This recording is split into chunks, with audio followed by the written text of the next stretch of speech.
Assalamualaikum warahmatullahi wabarakatuh. Perkenalkan, nama saya Kartini S. Amantulu dengan NIM 1314 22011. Saya dari kelas 2A.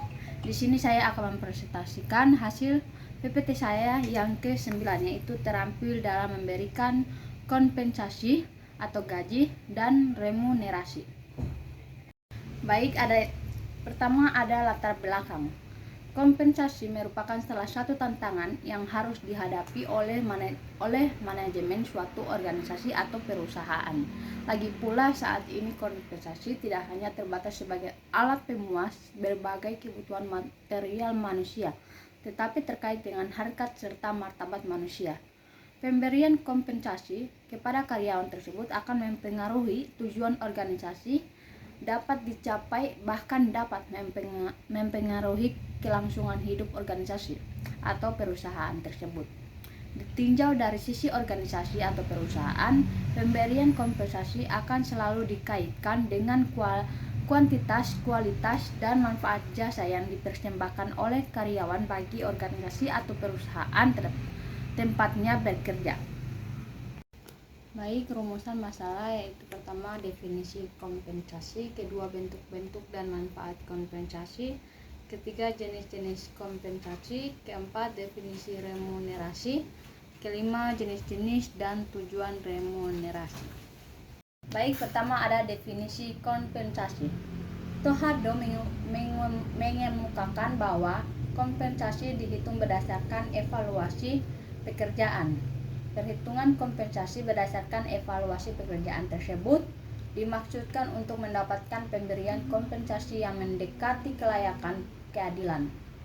Karena bila kompensasi dirasakan tidak layak dan tidak adil oleh para karyawan, maka tidak mustahil hal tersebut merupakan sumber kecemburuan sosial. Bentuk-bentuk dan manfaat kompensasi. Yang pertama, gaji. Imbalan satu ini diterima oleh semua karyawan, hanya saja besar kecilnya berbeda tergantung pada perjanjian kerja dan jabatan mereka. Yang kedua adalah tunjangan, yakni imbalan dalam hal-hal tindak berwujud seperti asuransi.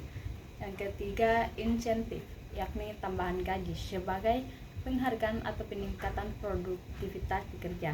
Keempat adalah fasilitas, juga termasuk ke dalam kompensasi yang diberikan pengusaha kepada pekerjaannya. Contohnya adalah mobil kantor, area olahraga, atau membership tertentu sesuai dengan kemampuan perusahaan. Manfaat kompensasi adalah sebagai sarana penyemangat mereka dalam bekerja. Biasanya ketika perusahaan menetapkan target disertai insentif tertentu, produktivitas para pekerja akan semakin meningkat. Dengan demikian, proses bisnis bisa berjalan lancar. Jenis-jenis kompensasi. Menurut Syafri Mangkuprawira, jenis kompensasi ada dua, yaitu pertama, finansial, yang langsung berupa gaji, upah, komisi, dan bonus. Yang kedua adalah finansial tidak langsung berupa asuransi, bantuan sosial, uang cuti, uang pensiun, dan pendidikan. Definisi Remunerasi adalah istilah yang digunakan untuk menggambarkan sistem atau mekanisme pengajian dan pemberi kompensasi kepada karyawan dalam suatu organisasi atau perusahaan. Ini mencakup berbagai bentuk imbalan finansial dan non-finansial yang diberikan kepada karyawan sebagai imbalan atas kontribusi dan kinerja mereka di tempat kerja. Jenis-jenis dan tujuan remunerasi.